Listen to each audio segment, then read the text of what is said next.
If your Mazda CX-5 key fob isn't working, the most common cause is a dead CR2032 battery. First, get a new CR2032 battery, available at most stores for $1 to $3. Now, carefully open the key fob case. Most models have a seam you can pry open with a plastic tool or flathead screwdriver, starting at the keyring hole. Some cases are glued shut. If needed, apply gentle heat with a hairdryer for 30 seconds to soften the adhesive. Be careful not to overheat it. Once open, remove the old battery and insert the new one with the positive plus side facing the circuit board. Test the fob before closing it up. If it works, snap the case back together.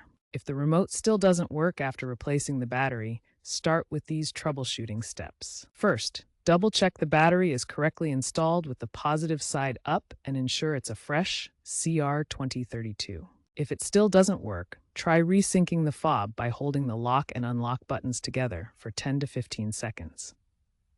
For newer 2022 and later models with proximity-based keyless entry, you might need professional reprogramming at the dealership after a battery change, costing between $100 and $300. If the case was difficult to open and you damaged it, replacement fobs can cost $50 to $150.